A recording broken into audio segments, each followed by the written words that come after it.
Allow me to quickly draw your attention to 1929's Prapancha Pash, known as A Throw of Dice in English. This was the third film that Franz Osten, the German director, would make in India, and a superb film it is.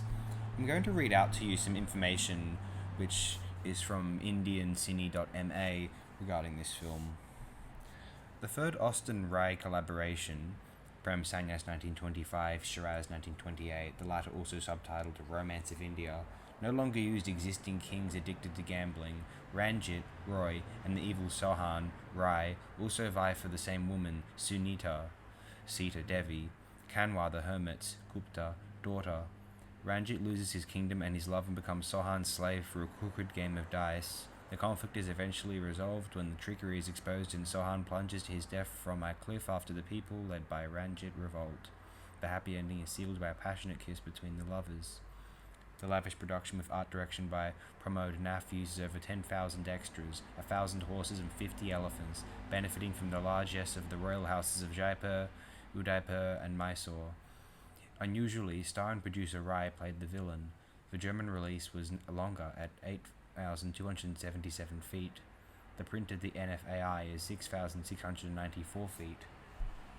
Suresh Chebria writes, borrowing from the basic premise of the pivotal gambling episode in the Mahabharata, Prapancha Pasha is about two neighboring kings addicted to gambling. King Sohat's plot to kill King Ranjit with a poisoned arrow is foiled when a hermit restores him to health. Ranjit falls in love with the hermit's daughter Sunita, but Sohat has him framed for the murder of her father. Ranjit is able to establish his innocence when the real murderer confesses his guilt on his deathbed. Before Ranjit's marriage to Sunita, Sohat challenges him to a game of dice. Ranjit loses everything, but the secret of the trick dice used by Sohat is accidentally revealed and his army liberates their king. In the final shot, Ranjit and Sunita embrace and kiss on a mountaintop against a splendid sunset. As captivating as any Orientalist fantasy made in Germany, Prapancha Pasha was the most lavish of the three Himanshu Ray Franz Osten co-productions. Again, several Maharajas freely gave their palaces, gardens, and armies for this extravaganza. Incidentally, V. Dharamsi has suggested that the Sita Devi roles in the three films are played by two different actresses, the sisters Renee and Percy Smith. Be that as it may, the actress who appears in each of the films is worthy of being ranked among the most bewitching female stars of that period.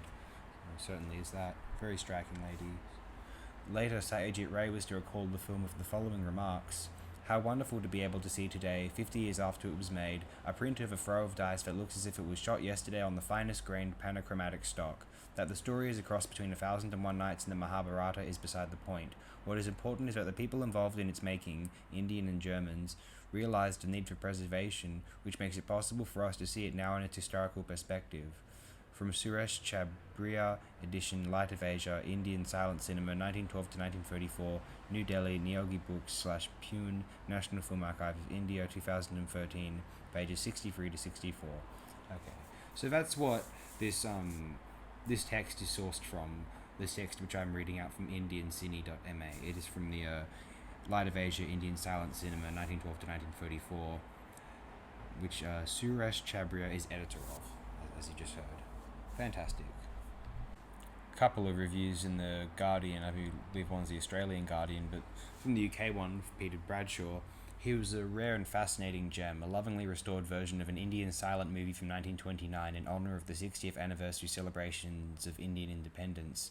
It has a special free screening in London's Trafalgar Square next Thursday with live accompaniment before going on a national tour of cinemas. The movie was directed by the German Franz Osten in collaboration with its Indian producer star Himanshu Ray. They created a lavish and spectacular story of rival Indian kings falling in love with the same woman and both addicted to the thrill of gambling. It's extravagantly romantic with a stirring score by Nitin Sawhney. And the other one, I'm not sure if this is actually Guardian Australia. There's a little Guardian Australia ad here, so I just maybe assume it was. I don't know. Anyway. A Throw of Dice is a remarkable silent movie, a co-production between India, Germany and Britain, made in Rajasthan in 1929 and telling an exciting story of two Indian kings, one honest and benevolent, the other treacherous and charming, both obsessive gamblers in love with the beautiful daughter of a wise recluse. It was one of several made by a prolific German director, Franz Osten, and Indian actor-producer Himanshu Ray, who plays the wicked king, and the black and white photography is ravishing and crystal clear in this restored version.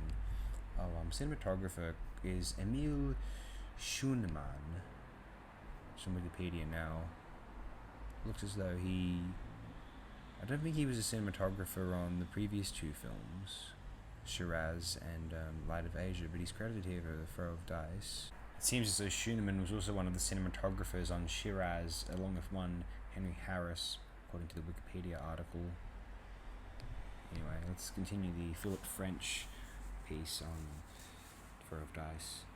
The versatile, highly gifted 43-year-old Indian musician Nitin Sawhney has composed a beguiling new score reminiscent of Rimsky-Korsakov, which he'll be conducting live with the LSO when the film is projected onto the giant screen at Trafalgar Square at 9 p.m. this Thursday. It is the UK Guardian, obviously. Subsequently, it will be shown at numerous venues around the country with a recorded score. I wish this was being screened around Australia. We're not that lucky. If it did screen around Australia, I didn't hear of it. So that's all for today. Do enjoy yourselves. Have a great one.